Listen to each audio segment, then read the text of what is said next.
The title of this course, Objectivism, State of the Art, may be misleading. It has nothing to do with aesthetics, nor with the cultural acceptance of objectivism. It's a catchy way of saying the latest, most up-to-date formulations of objectivism that I have reached.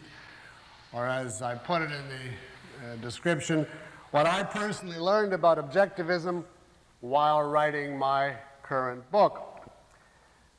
The book, of course, is called Objectivism, the Philosophy of Ayn Rand, and will be out, I expect, about 2 years from now, actually available at the bookstores. This book was supposed to be an edited version of a course that I gave in 1976.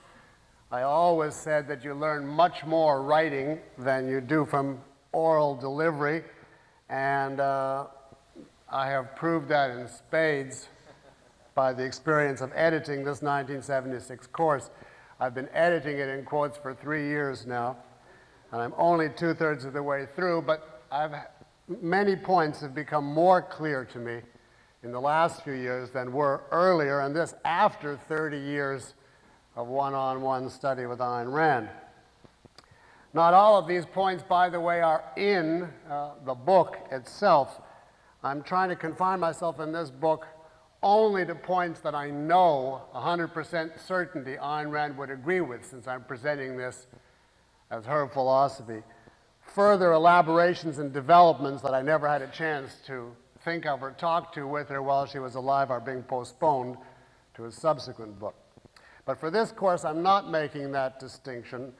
I want to more or less take you behind the scenes of some of the problems and confusions I myself had, and then the answers that I came to. Now, by the very definition of the topic, this is inherently an advanced presentation. It's a graduate course. And the prerequisites is everything. That is all the material I've covered in previous courses and all of Ayn Rand's books. I'm building on that material and taking it for granted. So I must say at the outset, frankly, that if you are a beginner, as I understand some people are, you're going to have a lot of trouble with my classes. I will try, for the sake of those who are newcomers, to sketch in a lightning-like fashion the meaning of the various theories and ideas that I'm taking for granted. But it will be so fast as to be really an exercise in futility if this is your first exposure.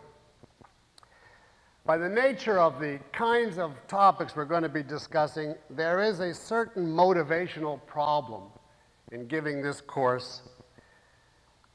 If you know my past work, you know that I attach great importance to motivation, and I think it's a mistake ever to lecture an audience at length without first convincing them of the personal importance to them of the material, without motivating them so that they're salivating to grasp the information.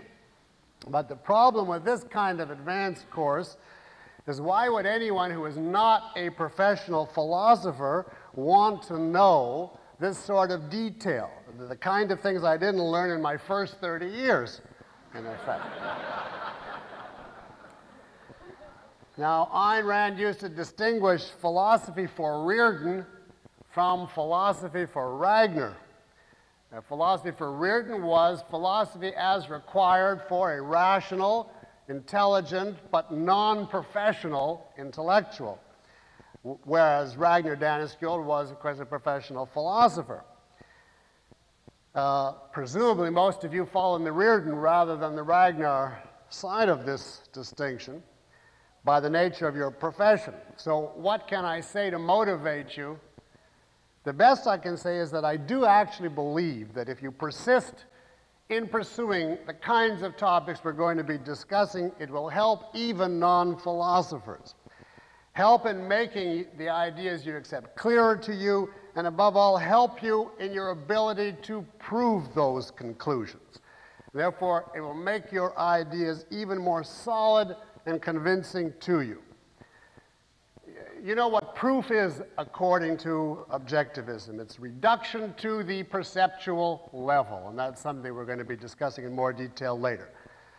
The whole concept of proof, the attempt of it, is to take some abstract, esoteric idea and bring it back step by step to reality to make it as far as possible like a percept, a direct sensory observation.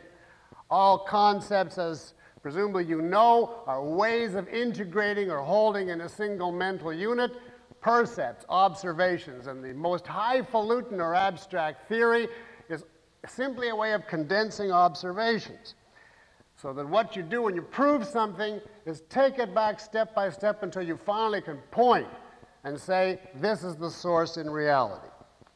Now, all the technicalities that we are going to be discussing are really aimed at this purpose. They're to help us get to the stage where, when you hear an objectivist idea, however abstract, your mind immediately, directly sees its roots step by step going back to direct observation.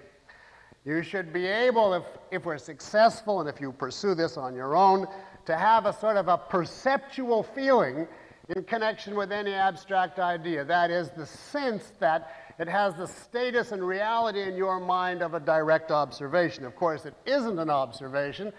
It's a high inference from observation, but nevertheless, if you have connected it back through the necessary intermediate links, it should stand in your mind as, I'm directly looking at reality when I advocate this idea.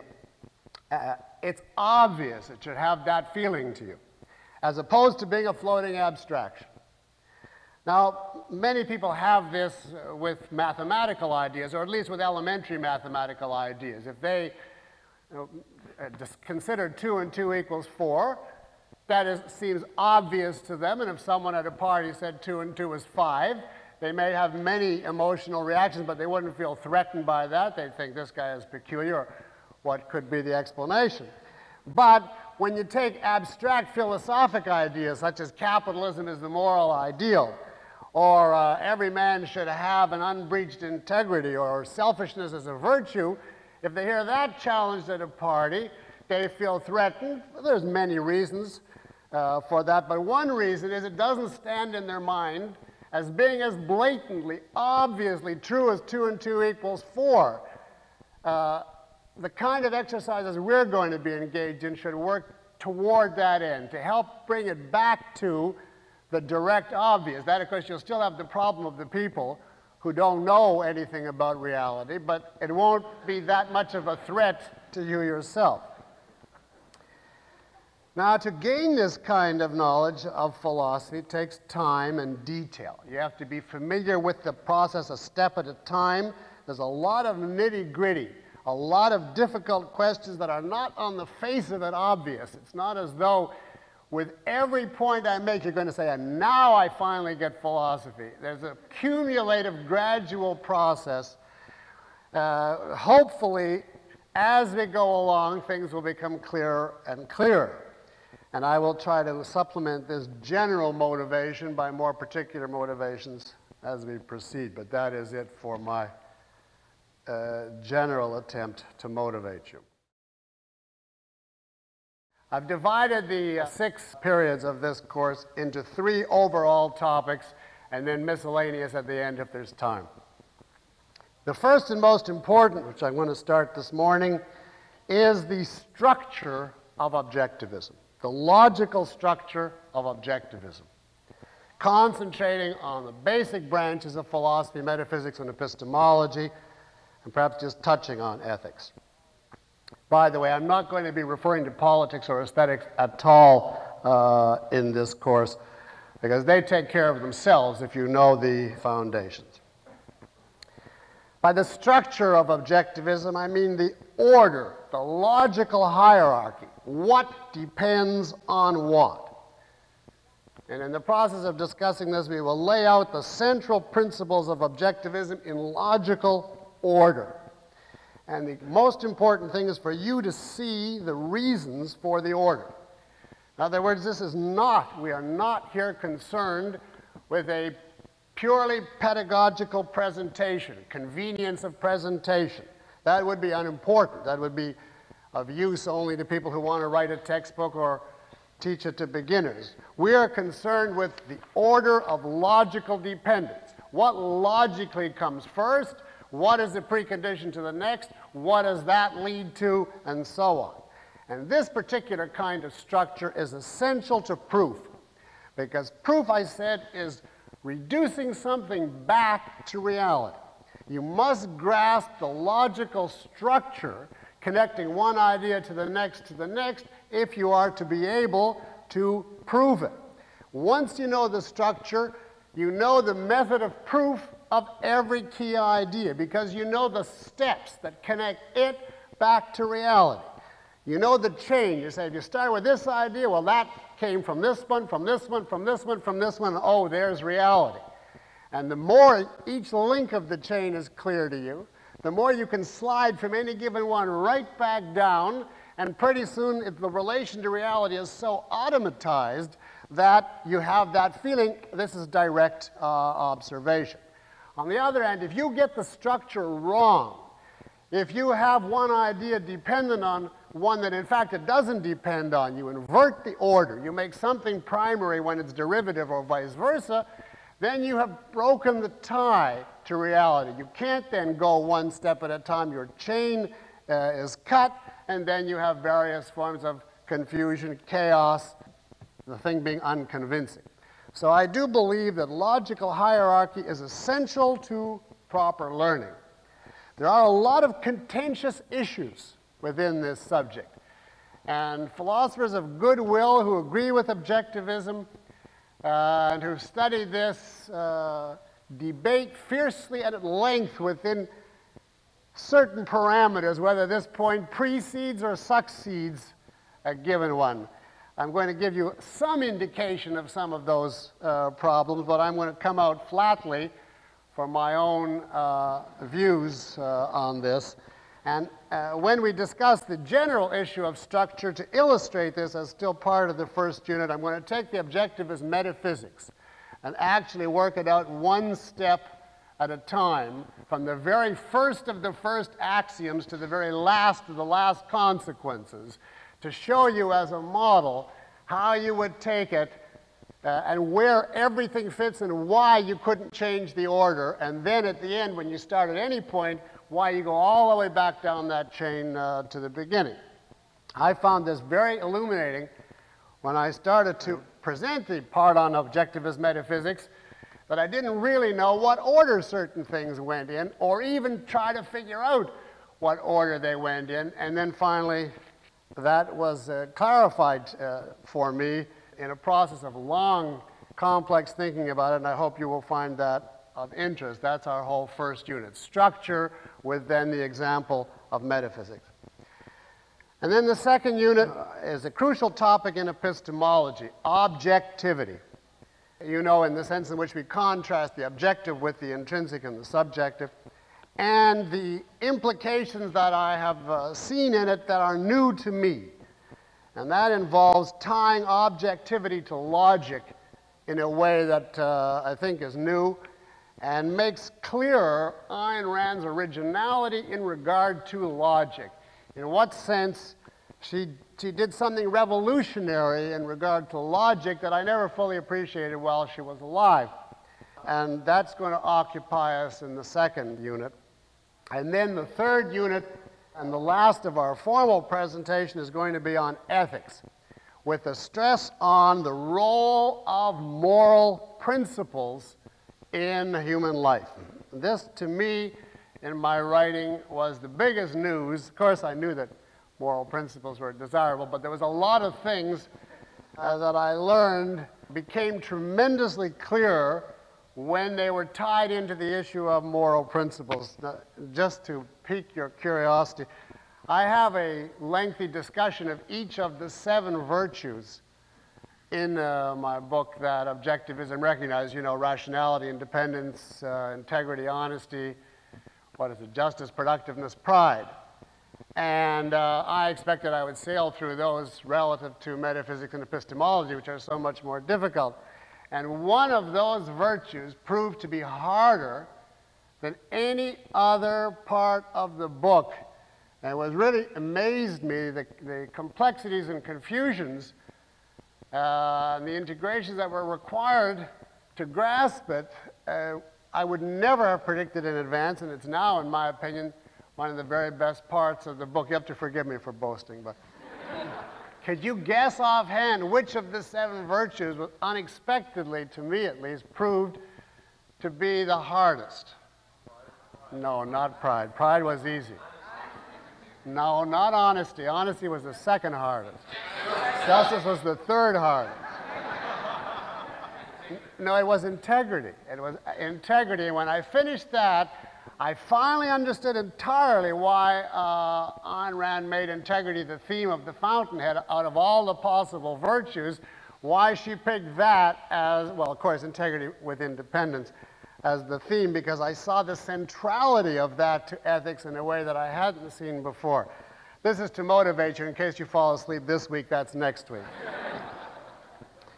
Now, if after these we have any time in our 6 periods, my miscellaneous addendum, and it depends how many questions you have, you know, how much back and forth there is to take at random certain statements of Miss Rand or quotes or ideas of hers that at one time I thought I understood, that I subsequently saw that I didn't and that I now really do, and ask you what you see in them and then tell you what I have discovered. This last is sort of a grab bag of points, but whether we get to that depends on how long we spend on the other. Now, just one other preliminary, and that is, in addition to the 6 sessions, we have 2 additional all-purpose question periods. And I'm going to divide it up this way. Monday, Tuesday, and Thursday of each week is going to be the regular sessions. Saturday will be the all-purpose miscellaneous question period, each Saturday. So try to confine your questions during the classes on Monday, Tuesday, and Thursday to the materials that we discussed then. And anything farther ranging or about objectivism in general, save for Saturday. If you want to be sure of having your question answered on Saturday, I would advise you to write it out, simply because by past experience there are so many hundreds of written questions submitted that just winnowing through them and selecting cuts out the possibility of taking live questions, although I try to take 1 or 2. But I would prefer, for ease of sorting, if you know by now that at 1:30 on Saturday there's going to be an all-purpose free-for-all question period, it must be able to occur to you between now and Thursday, say, what question you would want. If you could write it out briefly and hand it in, there should be a box, and maybe Don Lamont will get a box or something we can put them in tomorrow so that I can go through them. There are no restrictions whatever on written questions. You can ask personal questions. I don't have to answer them, but you can ask whatever you want, and then I'll pick through whatever I think is of most general interest. The only restriction is if the question is written out at great length, I may not have time to read it. So I can't read a book, for instance, followed by, is this true, yes or no? It has to be condensed in some reasonable way. All right, now I want to start with the hierarchical structure of objectivism. You could write that down if you're writing a title. Now let me make the problem here clear before I give you the answer. We start to philosophize as adults, at which point we already have a tremendous number of complex philosophic conclusions that we assume, accept, and have automatized as part of our mental equipment. And all of these conclusions form a system, an integration, every element of which is crucial to the rest. To put the point another way, philosophy as we encounter it as adults is a totality. It's a complete system, and no one point will stand without the rest. If you know the aphorism of Hegel, which is one of the few things he said which is profound, which I love to quote, "The true is the whole," W-H-O-L-E. And that is absolutely applicable to philosophy. It's a total system, every point of which interconnects with every other point. Let's take an example. Take a point from metaphysics. Now, for beginners, metaphysics is the subject which studies the nature of the universe as a whole. And one of the points in metaphysics that objectivism subscribes to is the law of cause and effect, which roughly says every event has a cause, the world is orderly, under certain conditions the same thing will act the same way, and this is the basis, one of the bases of science, the law of cause and effect. Consider that for a moment, or consider a point from ethics. Now, one of the key objectivist virtues is the virtue of rationality, which again for beginners is the view that you should use your mind, you should think, you should try to understand, and you should live by the guidance of reason. That's a point from metaphysics and a point from ethics. Could either of these, we're taking this just as an example of the interdependence of philosophy, could either of these points stand without the point from epistemology that the senses are valid? Epistemology, by the way, is the theory of knowledge. What processes do we have to go through to acquire and validate knowledge? And one key tenet of epistemology, of the objectivist epistemology, is the senses are unqualifiedly valid. They are reliable. We can trust the data they give us. But now I'm saying take those three ideas. Could the law of cause and effect or the virtue of rationality, could either one stand apart from the issue of the validity of the senses? Now, if you think about it, you will see obviously they could not. The senses are our basic means of knowledge. If the senses are unreliable, so is everything built on them. Everything, therefore, is wiped out, including any conclusions we come to about reality, such as cause and effect, or any conclusions we come to about ethics, such as that you should be rational. Well, could either of these ideas, causality or rationality, stand without concepts being valid? Concepts, you know, abstract words that we use to integrate sense data. And of course, it's central to objectivism that concepts are valid, that they keep us in contact with reality, that they're forms of cognition of reality and not some kind of social delusion or supernatural revelation. Could the law of cause and effect be upheld if you didn't believe that concepts were valid? Obviously not. The law of cause and effect is formulated in terms of concepts. So is the virtue of rationality. The word rationality itself is a concept. So both those ideas and every other idea presupposes the validity of concepts. So it looks like, obviously then, the senses come first, right? Because everything rests on them, and concepts have to come first. So if you look at it from that point of view, you'd say, well, it's obvious where you start. But let's look at it in the other direction. Could you start with the validity of the senses without relying on cause and effect? Suppose you said, I agree with David Hume that there is no cause and effect. Everything is just a miracle, but that's a different question. At least I can trust my senses. Well, how would you go about validating the senses? Hume would say, well, it's just a series of inexplicable data. It has no tie to any outside factor, any outside entity operating upon you, any external cause. The full validation of the senses obviously requires cause and effect. If there is no cause and effect, there's absolutely no basis to tie your immediate data to anything external to you. So, you see, you need one to get the other and the other to get the one, and you have to have them all at the same time. To put it in more general terms, the problem. Metaphysics seems obviously necessary to justify epistemology. You have to know what kind of world you're living in to know how to acquire knowledge about it. On the other hand, obviously the reverse must be true. If you don't have a reliable method, how do you come to conclusions about the nature of reality? This is the problem of seeming circularity. And this is the problem in one way or another everybody has in philosophy until they straighten it out. It's sometimes called the problem of I can't get started. Because everything depends on everything else, and wherever I start, right away I had to assume something else, and as soon as I go to that, I needed the first thing. There's therefore a very crucial sense in which philosophy is a total. It stands or falls as a total.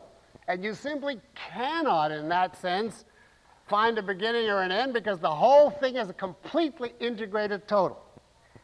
And yet, despite this, obviously, we must and have to break philosophy up into parts, into principles, into elements, which develop in a certain order. If we couldn't do that, there would be no such thing as proof. There would be no such thing as how did you ever learn a philosophy, because you don't just inject it into the brain of an infant in the crib. So in some sense, there has to be a logical sequence, a development, a structure, where something is absolutely first, and then second, and then third, even though the whole thing is one totality and requires being accepted as a totality. And you see what the problem, this is the problem that is very vexing, particularly if you're writing a book and you have to have the exact structure correct. Because every time you write a sequence, you think, no, the next sequence had to come first, but you can't do that. Now, it's not just a problem, as I indicated by using the virtue of rationality, only between metaphysics and epistemology. Sometimes people think, well, it's just because those two branches are interconnected. It's not true. It involves the whole of philosophy, and it involves ethics too. For instance, in discussing any issue as adults, we're not only counting on a certain view of reality and a certain method of understanding, but we're counting on the fact that it is proper for us to practice that method. It's good for us to try to understand, to think, to use our minds. And once we say good, we are deep in the thickets of ethics, value theory, morality. You have to, in other words, already accept a whole code of values in order to undertake this task of understanding something, whereas if you agreed with Augustine or Jerry Falwell or the White House, you would say you should accept things on faith blindly. It's bad to try to understand, and so on. In other words, you need the moral sanction. You need the moral right to use your mind. You need the righteousness to pursue your own selfish understanding, even if other people don't like it. You need the obligation and the right to preserve your own intellectual independence. You need a whole ethics, basically, of life and reason to justify and validate the pursuit of rational truth. So it seems that ethics also was a requirement of any process of rational cognition. Yet, obviously, you ask, well, how would you justify an ethics? It has to be many things have to come way before ethics. So again, we come to the point, as just another example of the point. Everything depends on everything, but you have to start somewhere. Now, the problem with people that don't worry on this issue is that they hold philosophy simply as a total. They can't break it up into its structure, into its elements, and consequently they feel lost. When they try to prove any one thing, they just chase their tail, and they go to other things and back to the first thing, and they throw up their hands in despair. Now that's the problem, basically, which we're trying to solve by discussing the hierarchical structure. And the first thing we have to understand is how can there be a structure since everything is part of this single total? Well, we have to make a distinction, a very crucial distinction here, between what is true of us as adults versus what we had to do to get to that point. As adults, it is true. Philosophy is a total. Every element literally does depend on every other, and any change in any one would wipe out all the rest. And therefore, it's true that as adults, we have to assume and presuppose everything about a philosophy when we discuss any one of its points. But here's the distinction. And that doesn't affect the fact that philosophy has a definite logical structure, because we did not and could not learn philosophy as one total. We aren't born tabula rasa, and then someone gives you an injection of a pill and you gulp it down and you know the total. We learn in stages, in definite stages, and we had to learn in stages, starting from the points which are directly accessible in reality, and then going to the next one. So the first thing that I would write down now, everything I've said up to now, you didn't have to write down. The first thing I would write down is this. There is a logical necessity in the order of learning philosophy. There is a logical necessity in the order of learning, even though when you have learned the total, everything depends on everything. Now I'm going to elaborate this theory and so on, but I want to give you an example here so it's not too abstract. Let's take the very example that we mentioned, namely causality and the senses. The law of cause and effect, reality is orderly and lawful and so on, and the issue of the senses are valid, seeing is believing, we can trust our eyes and ears. Now I indicated to you that these two are completely interdependent, but in the order of learning, I want you to think. One of them far preceded the other. One of them had in logic to be learned much before the other. We're speaking now of as a young child grows up and develops. Now I want to see by a show of hands, commit yourself now, I won't ask you to explain, but just out of curiosity. If you had to choose, how many would say, and I granted the child, we're talking about him learning it in an implicit form. I mean, he may have to be many years older before he can articulate the adult statement of these, but in terms of the substance, which do you think a child learns first and has to? Now, those who would say cause and effect, let's see by a show of hands. And those who would say the validity of the senses. Well, that's fascinating because the majority of you took the validity of the senses. And that's fascinating to me because that is wrong. So that means you have something to learn about hierarchical structure. A child must grasp causality first, far before the validity of the senses. He has to, now I'm giving you this just as an example, later we'll do it all more systematically. He has to look out and grasp reality way before he could possibly introspect and grasp his means of knowledge. First, you must have a content in your consciousness, something you know. Only then, even in a primitive way, can you address the question of how did I get to know? Content has to precede method. Or put it another way, first there must be an objective consciousness before you can grasp the fact or any processes of consciousness. First you have to be conscious of something. Only then are you able, even in a childish, implicit way, to look in and say, oh yeah, I'm doing something to get this information. To put it still one other way, the outer must precede the inner. And it's not an accident, therefore, that Greek philosophy had 100 years or more at the beginning of exclusive focus on metaphysics before it occurred to someone to say, well, how do we know that this is true? And then it was actually the sophists that started epistemology. But metaphysics, or the outer, must precede the inner. Now, causality, just to continue our example, is central to grasping clearly the outer, to grasping reality clearly. Because until a child would grasp order, regularity, predictability, some kind of lawful realm, until that point, he has no grasp of a firm, dealable with world.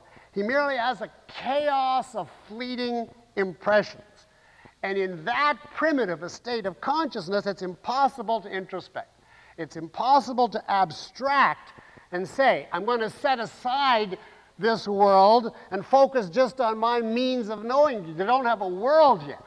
Before you have the most rudimentary grasp of order or predictability, regularity, you have no grasp of a world, just of chaos, what William James called a blooming, buzzing confusion.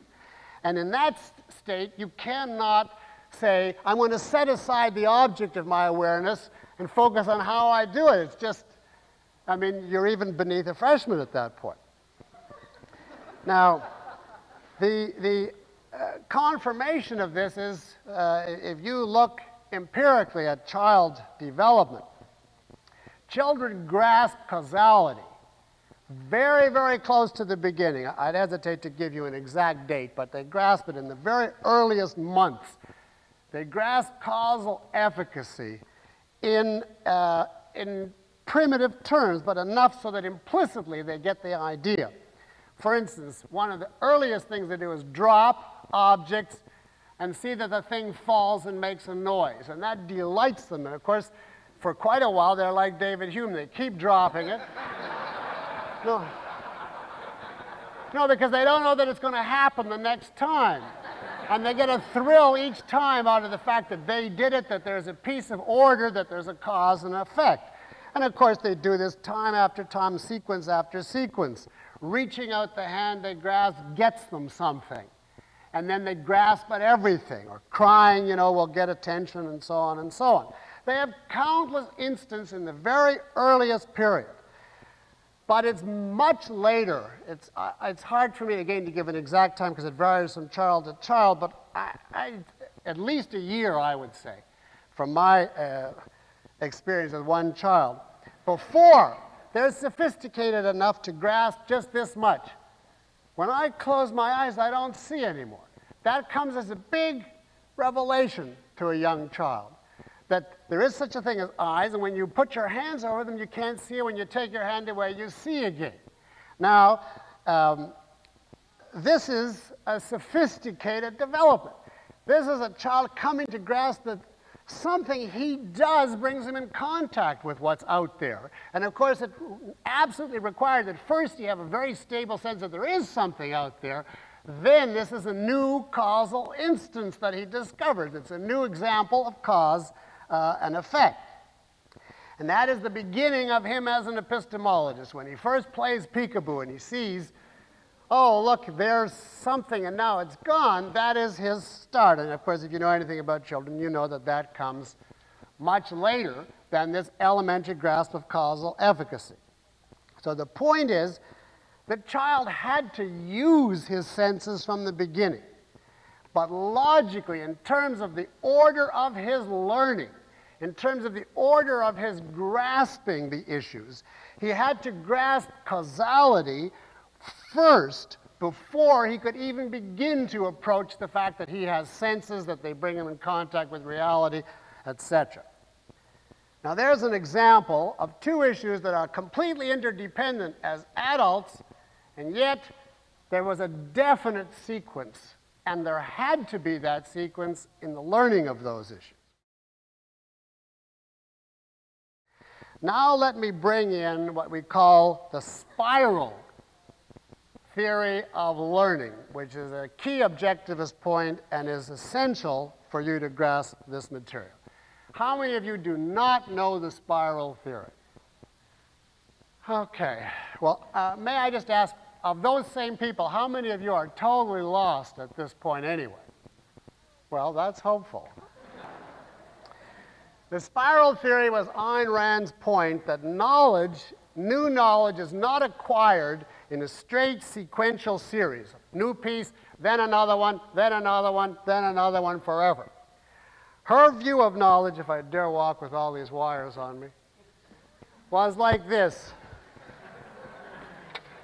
You learn the first point here directly in contact with reality. Then you go on and learn another point. then you realize that that point connects to the first point, and that there's more to be learned about this first point. So you come back to it again, and now you see it in a fuller context. Then you go on to your third point, let's say, and you realize, oh, that now makes this one clearer, and now I see this one even clearer. So knowledge is forward and back, and it goes onward in the form of a continuous ascending spiral, as opposed to the idea that you learn and then you just simply build like this with never a glance back. Now this is very essential, this spiral theory, to understanding what happens to ideas in our mind and to grasping logical structure. Because, let's continue the example of dissensus and causality. Let's take this child, he grasps causality, and then let's say substantially later, in some way he grasps the issue of the senses, and let's even take him to the point, just for purposes of example, where he knows the word senses and all that. Well, he then grasps the senses react to stimuli that impinge on him, that they produce effects from certain causes.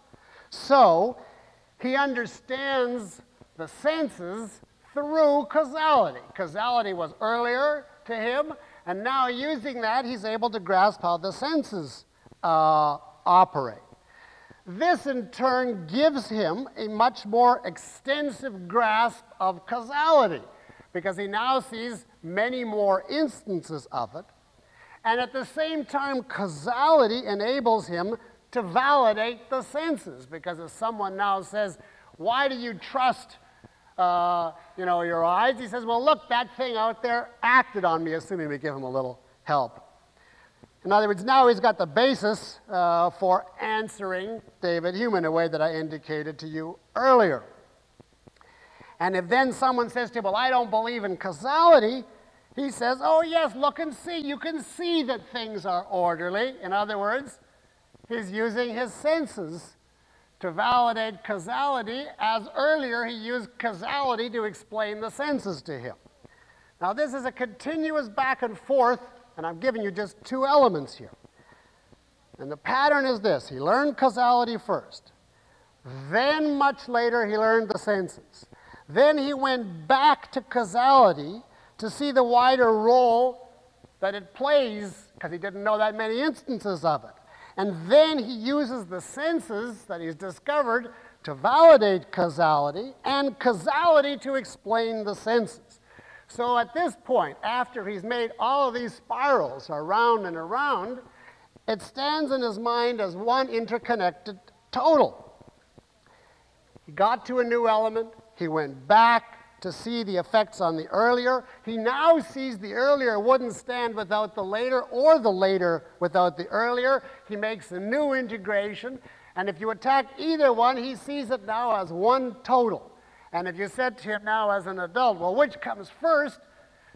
You say, well, you have to have both. You can't have law without trusting your senses, and you can't have your senses if there is no law. And to him, it's now one total, and that is a tribute to the cognitive spiraling that he has consistently gone through.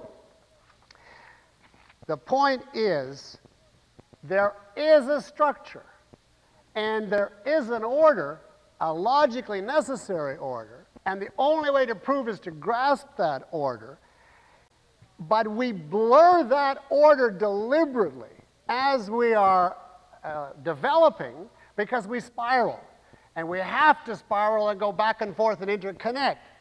And therefore, basically, what we have to do to grasp the logical structure, and therefore the means of objective proof, is to break down what we have spiraled into a totality. We have to go back and retrace the key steps that we had to begin as children until we come to the end. Once we have that, we can take any point and go straight back without getting trapped in the adult spiral. Now, I don't want you to think that that spiral is bad. If you didn't have that, you'd be completely lost. You wouldn't have any connection between anything. You'd have no integration, and your knowledge would be of no use to you. So I'll give it to you. Does it help to give it to you in letters rather than words? Like if you have A, B, C, D, E, you must know that order. You must know that A comes before B, comes before C.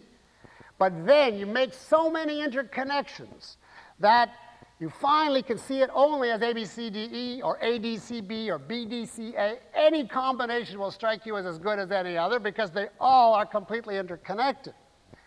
But then what you have to do is say, of all of these, which must have been the A and the B and the so on. And then when you have that, if there's any question about any one, if you really have done all the key steps, you simply look at D, for instance, and say, well, that comes right from C, from B, from A, and oh, there's reality. And once you slide right back down that, you have it tied directly to reality.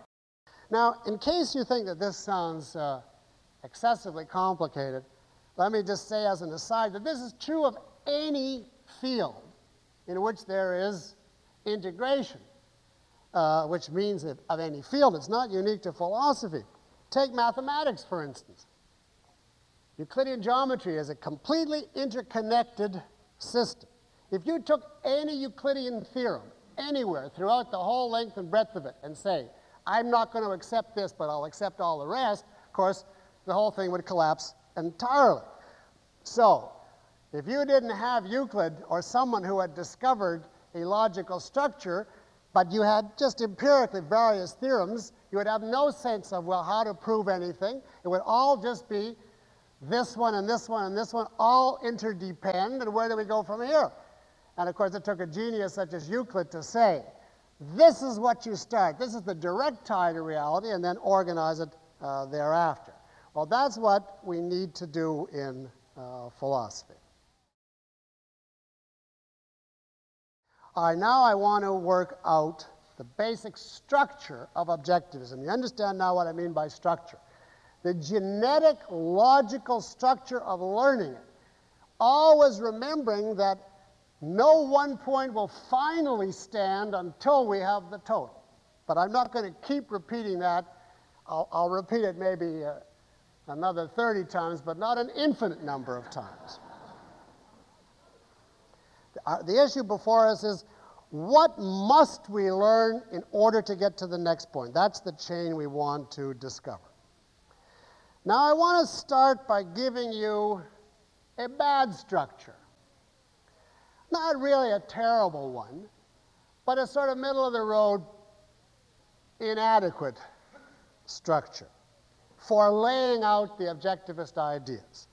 And as a matter of convenience, I'm going to use the very structure that I used in 1976 in the course that I offered on Philosophy of Objectivism.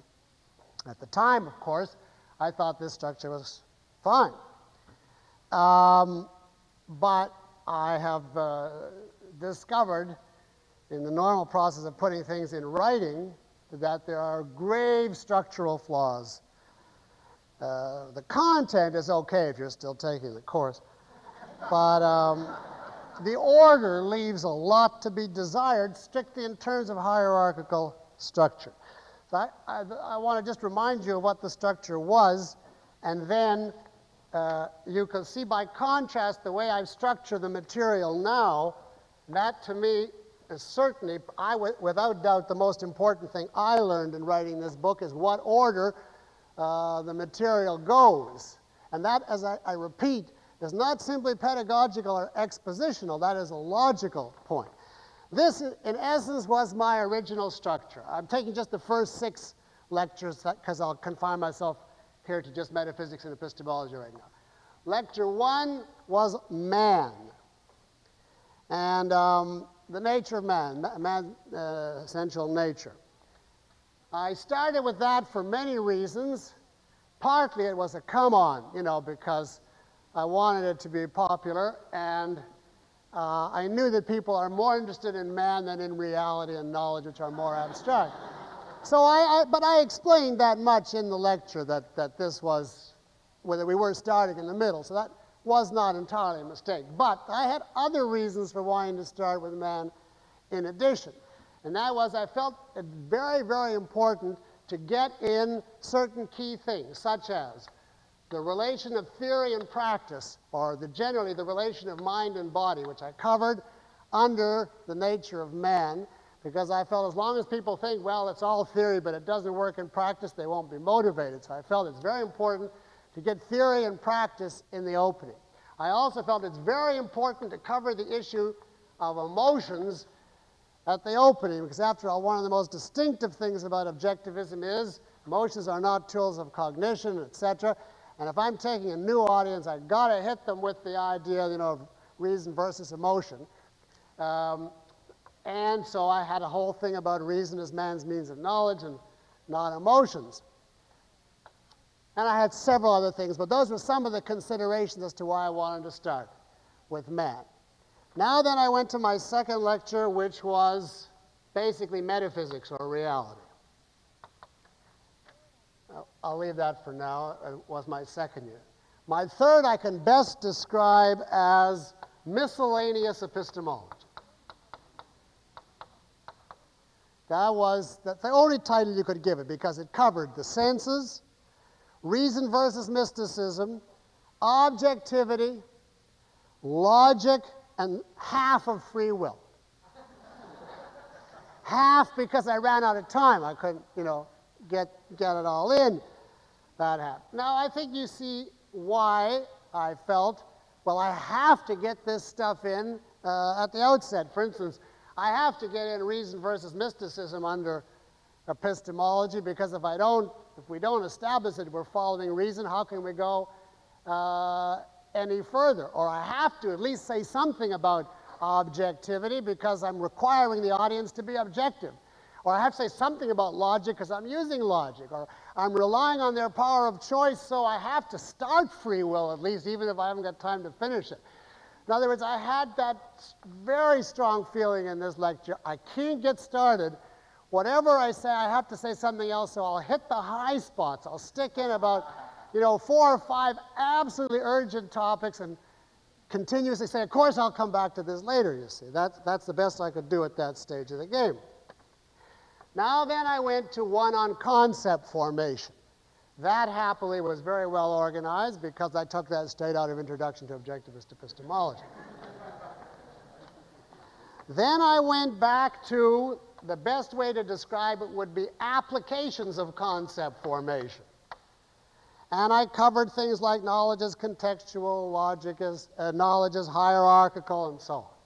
And then I had an all-purpose lecture that's best described as polemics.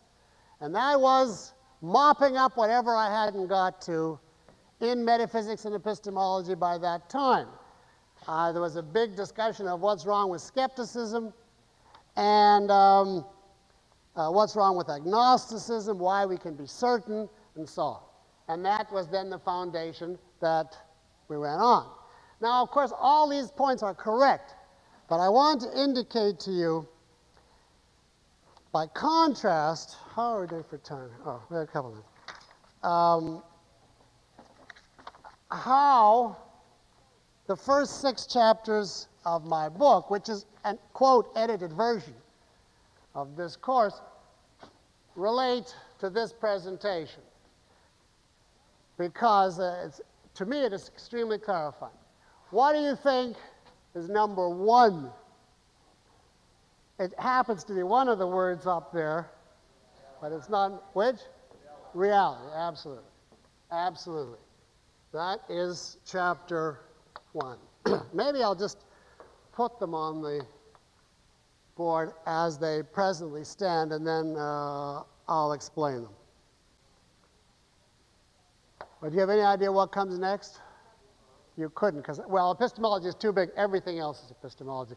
But I had to break it up into units. There's something which I call the anteroom of epistemology. And I will indicate that to you in a moment. Then I have a chapter on concept formation. Then a chapter, and I said this is not just, I have to reiterate that. The interest of this is not that I happened to write my book that way. That would be boring biography. There's a logical, I'm trying to say this is a logical necessity to follow the structure. Then And only then comes objectivity. That's the title of the chapter. And then, can you guess what one single word represents the finale of the abstract part of the book, the end of the basic philosophy? Reason. That comes at the end rather than at the beginning, the way I had it. And then comes man, and then comes ethics and politics. So it's radically different, and now what I want to do is indicate to you what was the rationale for this overall structure, because when I worked it out, to me, it made the whole thing very much clearer. First of all, a definite conviction that metaphysics precedes epistemology. Basically, I've covered the argument there in our discussion of why causality had to precede the issue of the validity of the senses. Existence comes before consciousness. Extrospection, in terms of your grasp, extrospection has to precede introspection. Epistemology is comparatively late and sophisticated. First, you have to gain lots of knowledge about the world. Only then can you look in and abstract, away the content and focus on your method. In other words, first you have to have a firm grasp of reality. Then what happens is, on that basis, you pursue concrete information in many fields. You come to observations and conclusions about people, animals, cars, parks, flowers, food, etc. In the process of coming to those conclusions, you're using a certain method, you're relying on it, and at a certain point you get sophisticated enough to turn in and say, oh, no matter what I'm looking at or thinking about, I'm using certain elements of a method. And then you can first start to turn to epistemology. So this is why reality has to be there 100% before you can even dream. Now, this is one of the 30 times. I'm reminding you that if we didn't have epistemology, nothing that we said in reality would stand. As any philosopher would say to you, well, how do you know that? You just come to conclusions about reality using your mind. How do you know your mind is valid? That is not the question we're asking. We're saying in the order of learning, what must come first? So first must come metaphysics, reality. Now, why not go directly to epistemology? Well, I have come to make a sharp division between, well, what I think of as the anteroom of epistemology versus the mansion. You know, the outer hall that leads you in, and then the actual subject itself. By the anteroom, I mean those things you must know in some way, even to start the subject of epistemology. Now, epistemology, as you know, is the theory of how to acquire knowledge. Why is such a subject necessary? Or put it another way, how would you ever explain to a child, assuming you had some vocabulary you could talk to him, why to even turn to this kind of question? What does it in any way depend on? Obviously, you know as adults, epistemology advises you on the use of what? With a C. Concepts. That's really all epistemology is about. How a conceptual being should function in order to acquire knowledge. That is the only reason we need it. Dogs and cats do not need epistemology, although they need knowledge, but they don't need epistemology because they just rely on the automatic data of their senses. They can't go wrong, they have no choice, they just take what comes. We need epistemology because we can't rely on the data of our senses only. We have to process it by a certain means, and the means are not automatic. Well, that means that in order even to get into the subject, to appreciate it, we need to know two things. One, what is it that's given that we don't need advice about, and which is the base on which everything else is built, namely the senses, the validity of the senses. Now that is, I regard as not properly part of epistemology. Why not? In the sense in which epistemology gives you guidance on how to use your mind. What guidance can epistemology give you with regard to the senses? Does it tell you how to open your eyes, or how many drops to put in when they hurt, or how close to get your eye to something, or when to push your finger? It has nothing to say whatever about it. It says, however you sense, good luck. We have no advice to offer. We're exactly like the animals with regard to the senses. Just go out and do it. And whatever comes to you, good, you can accept that. So this is not anything that a philosopher or that an epistemologist can offer any suggestions with regard to. It's an automatic function. And in that sense, it's a precondition or anteroom to epistemology rather than being itself a part of epistemology. I think it's important to make the distinction because we have to distinguish what is the condition versus what is the purpose of the subject. And if people go into protracted discussions of the senses, that to me is an error if they think that that is epistemology. That is simply the requirement of epistemology. First you establish the validity of the senses.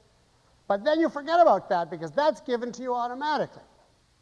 Obviously the senses have to come at the very beginning because concepts are just integrations of sensory data. So to a person who didn't grasp the data of observation, that he could see, hear, and so on, could never grasp what a concept was. So within the anteroom, the data of the senses is a complete beginning, the first. Now, but there's one other precondition that I put in the anteroom before we get to epistemology, and in order to get to it, and which a child would have to grasp way early before you could even begin to teach him actual epistemology. And what is the second? I'm afraid I gave it away on the brochure. Well, free will, yes. Free will, volition. Because there is no, I just said, the whole thing of epistemology is because it's not, our consciousness is not automatic. So first we have to establish that we do have choice, that we're in control of the exercise of our minds, and what we do when we leave the sensory realm is up to us. If you didn't have that, if a child didn't have that, he could no more begin to grasp instructions as to how to function than he could if you told him, now we're going to have a science on the proper jerk of the patellar reflex. You said, what do you mean the proper jerk? When you hit with the hammer, it jerks out. What do I have to do about it? It just happens. And as long as he's in the state that his mind is like his knee reflex, it just happens, and it'd be entirely unintelligible to him, well, what alternative? What are you talking about? What I should do and so on. It just happens. So the child would have to reach the point, once he's grasped reality, that he has certain means of seeing, hearing, and so on, and that would be easy to tell him once he's reached certain language, and that he has a certain faculty of choice. And as you know, choice, according to objectivism, begins to operate precisely when the child begins to learn to speak, when he starts to enter the conceptual level. So that gives us there the precondition of the subject. We established there the senses are valid, and we have volition with regard to the exercise of our mind. Well, now then, the next is straightforward, because the first thing in logic you'd have to grasp if you're trying now to validate your knowledge is, well, what is the central thing we do with our minds? We speak, we use words. How are they related to what you see, to the sensory data? And that is the topic of concept formation. And therefore, that has to come there. That has to come.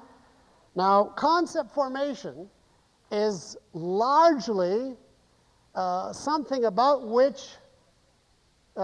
children have no choice. In other words, they don't have to read Introduction to Objectivist Epistemology to figure out how to use the word table, chair, mother, and cloud. the brain does this, if they focus a certain way, automatically on the lower levels. But you have to learn concept formation at this stage, because until you know deliberately what concepts are, you can't then know what? What is the right method of using them in the areas where you do have choice? First, you have to know, what are these tools? How were they formed? How are they supposed to function? And then you are now free to go to the next question. And this is the first time now in Unit 4, Chapter 4, the first time we can discuss any questions of deliberate volitional method. Why is this the first time we can discuss method? Because method means method of using concepts. And first you have to have them. So it's not till way up there that you get to the central topic of method. At this point now you have an idea. I start with data. I put them together in words, but now how do I use these words? What do I do with them to acquire knowledge? What mental processes should I use to ensure that I'm using them in a way that conforms to reality? How shall I deal with concepts properly, in other words? And that is the topic of objectivity, which is a topic that is logically impossible to consider until you know what concepts are, because I say it's nothing but a means of dealing with concepts. And also, if you know the objectivist philosophy, you will know that there's no way to know what objectivity is except what? By deriving it from the very nature of concepts. I'll put that off for a couple of lectures when we get to the topic of objectivity, but the objectivist theory of objectivity is a consequence of the objectivist theory of the nature of concepts. So you couldn't possibly explain or justify or do anything with the concept of objectivity until you first knew what are concepts and how they're formed. And now, and only now, at this point, when you've covered all of this, is it logically possible to introduce reason? Because, so in this sense, reason is the end and not the beginning. Genetically, structurally, why does it have to be the end? Well, you just ask yourself, what is reason? How would you even begin to grasp what it is? It's a faculty of using concepts to integrate data and to do it all by a certain objective method. It's a faculty whose data is the senses, whose form is concepts, and whose method is objectivity. And therefore, until you had those elements, you could never put them together. Reason is the final synthesis. It's the final union of what has been studied separately in the preceding elements.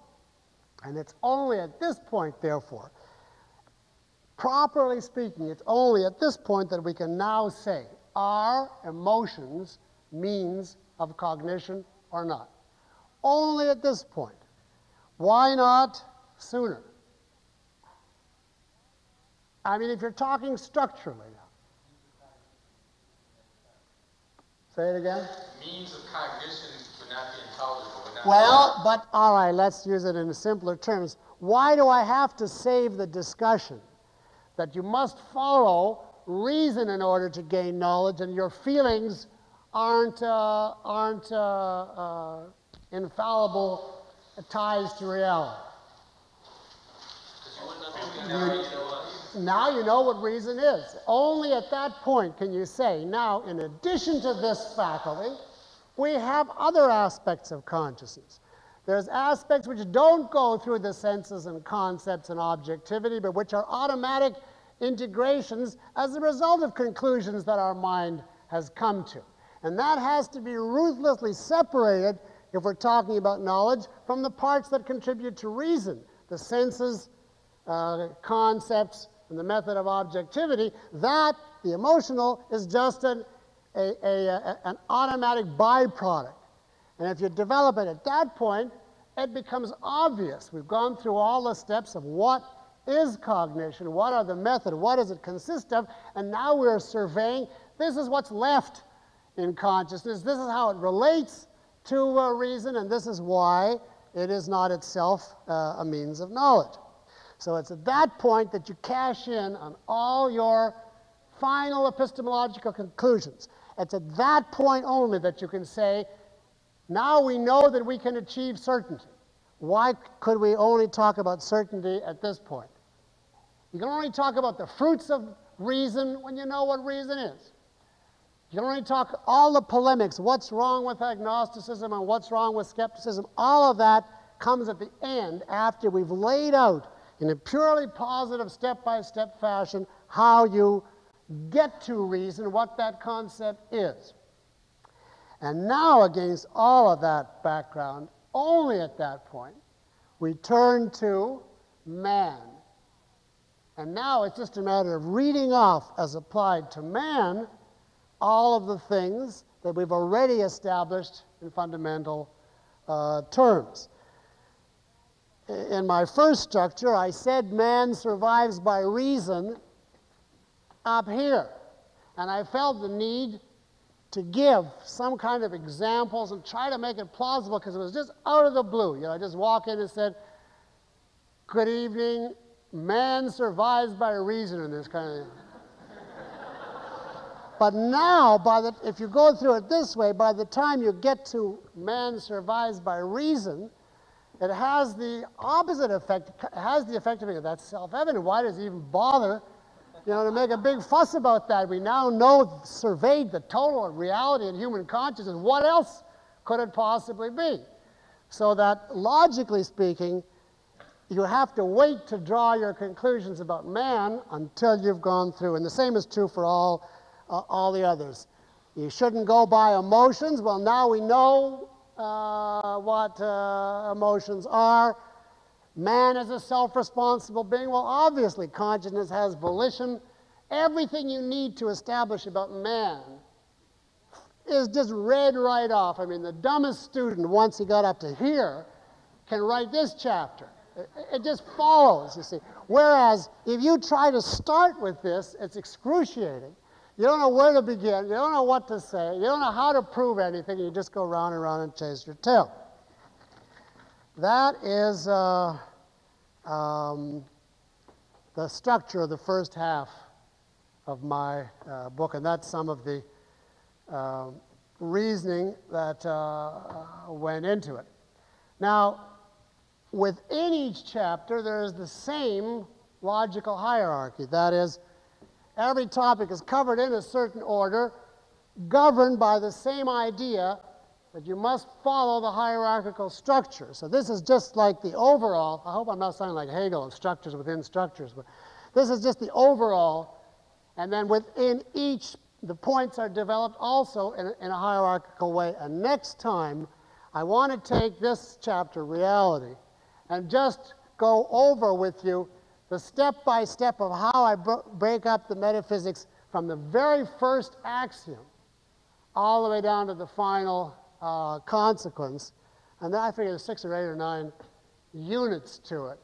And then I think I hope that will be clarifying to you with regard to structure and to the issue of proof. So that's the overview today, and we have time now for questions. Now you can, oh, thank you.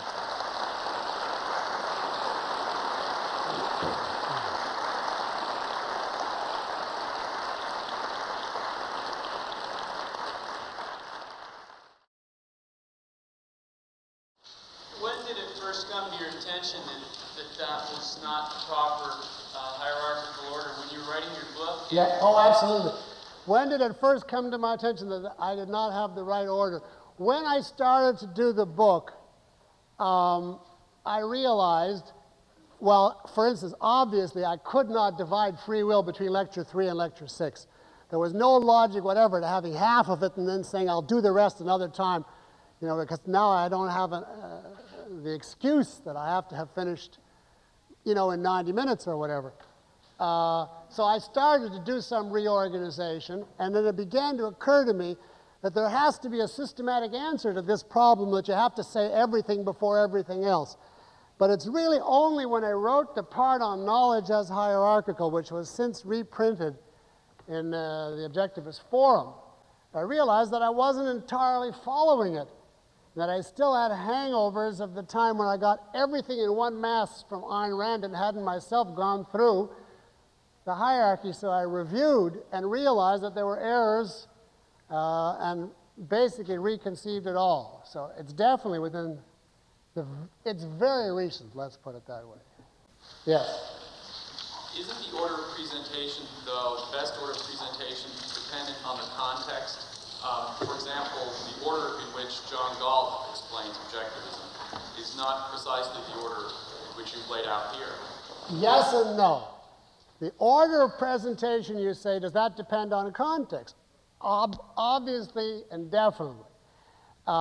If he is making, John Galt, you quote the example, a speech to the world at large in the context of a novel fiction, he could not possibly go into the nature of concept formation, or if he did, it would be, you know, a quick swipe, like no concept man forms is valid until it's integrated with the sum of his knowledge, and then he goes on. Obviously that's, or if you're talking to a 3 or an 8-year-old, or you're talking to a graduate class that specializes only in the topic of objectivity. So I have to reiterate, I am not here saying anytime anybody, no matter to whom or for what reason, discusses philosophy, they have to follow this order. I am saying, however, this. There is a single objective proper order if your goal is to identify the hierarchical structure of knowledge, which is not by any means always or necessarily your goal. But it is a crucial goal, and that's the goal of a technical nonfiction work which is meant to be, you know, a definitive presentation. So from that point of view, there are many options, but there's no option about the proper logical structure. Whatever that is, it would be for everybody. See what I'm saying? Although you could very well say, for this audience, I'm not considering this topic, you know, or for this age group, I'm leaving this out. But I'm saying to adapt the thing, you have to still in your own mind have a clear picture what does depend on what genetically. And that's why I think it's like an anchor. I'm trying to get one from each different person. Yes? Yeah, so I was wondering if you could give an example to concretize that, maybe take a typical child, in other words, and walk them through the development of each of those that would help me integrate. Well, I'd rather put off giving an example till next time, because I'm going to be giving an example at length of going through one whole thing. And I would, when you get to a child, you have to go very rapidly over some of these stages, which are too complicated.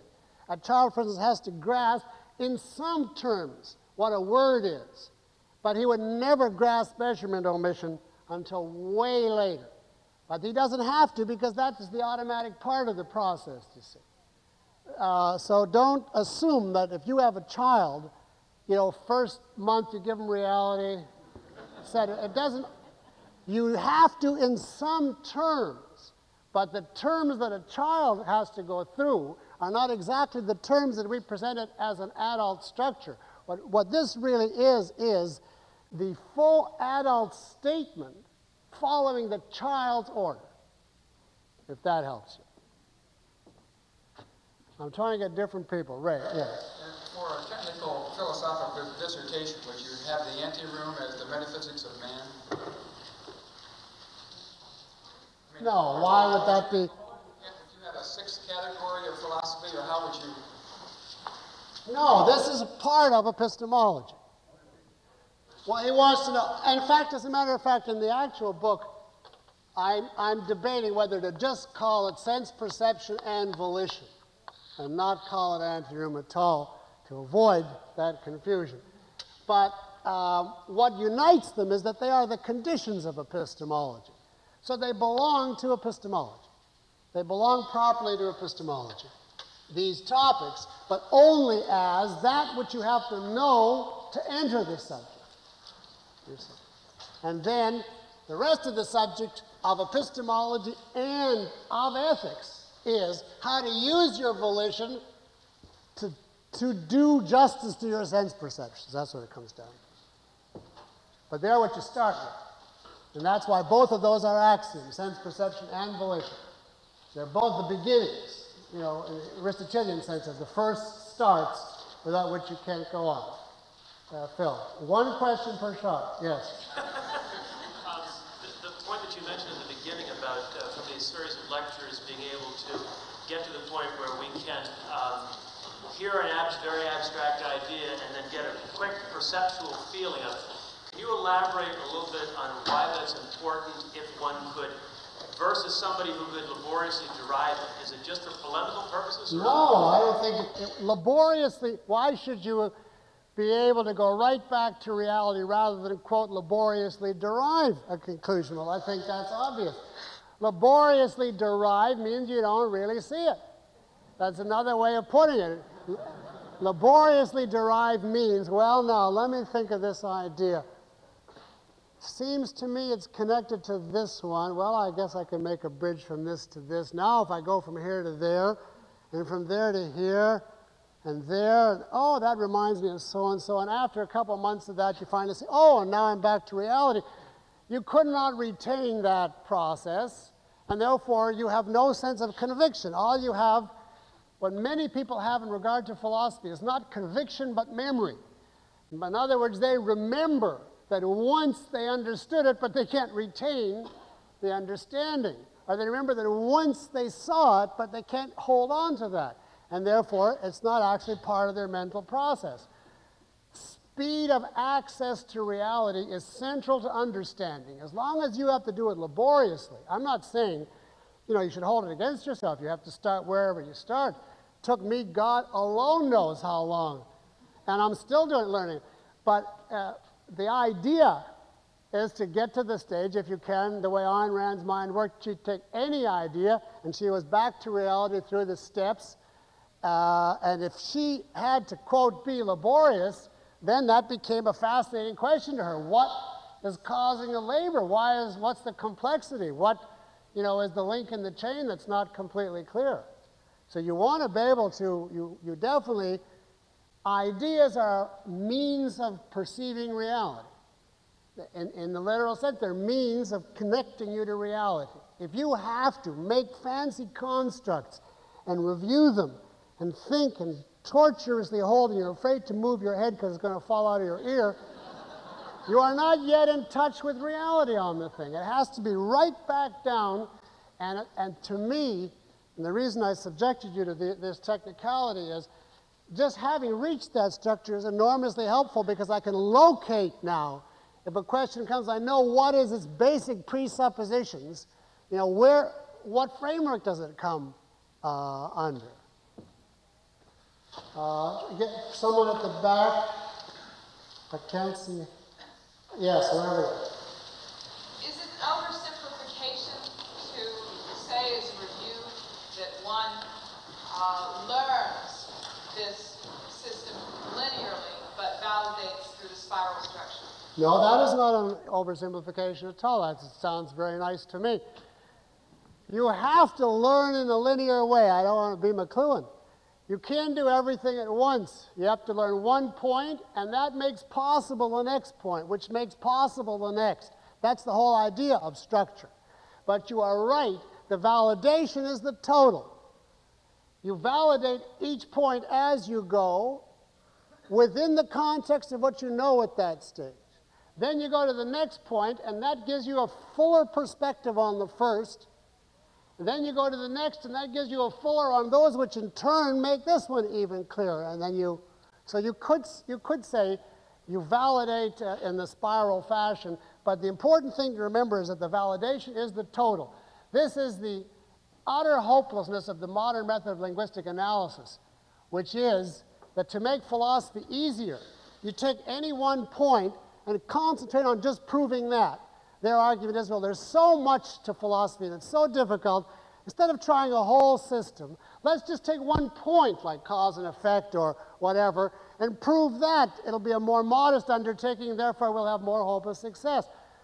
There's nothing more wrong-headed in the whole world than that approach. Nothing that is actually stupider, because the whole essence of philosophic validation is to see it as part of a total.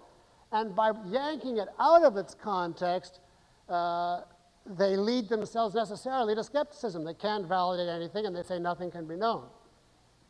So this has many implications also of a polemical kind, but I'm leaving that out now. Now, didn't you ask one already? No. All right. Leonard, in 1983, in the Understanding Objectivism course, you gave a hierarchical structure to objectivism. Does the material that you just presented change your view? Yes, I gave it in that Understanding Objectivism course an early version, but I now am conscious systematically of the process by which you decide. And therefore, that was a sort of a transition from 76, where I was still of the feeling where in fact, I remember having a fight with Harry Binswanger, who strongly believed volition had to come early. And I was still in those days arguing, well, if you didn't know that reason was valid, how would you ever, define or establish volition, which is just the choice of using your rational faculty? And he finally beat me down. And now that was a helpful point, because that helped to connect to the whole idea of the preconditions of epistemology. So I would take definitely with a grain of salt the details of the hierarchy I offered there. What I'm offering in this book, I would definitely stand by. Till the next. Yes. Child, in your experience, does the child development follow this hierarchy exactly, or? It has to. It has to in the sense I mean, but that does not mean that the child, spends a couple of years and becomes a master of reality. Then he studies the issue of the senses and free will and learns, about evasion and focus and the different states and so on. Then he goes into concept formation, mathematics, and so on. And then it reaches about 18. And I do not mean it in that way. I mean that in his own level, he has to go through this progression. And as philosophers, we re-go through that same progression, bringing to it the full adult statement. But if you took the child, for instance, in some terms, the child gets the essence of reality. That is the idea. There's something out there that follows certain rules and doesn't bend to my wishes.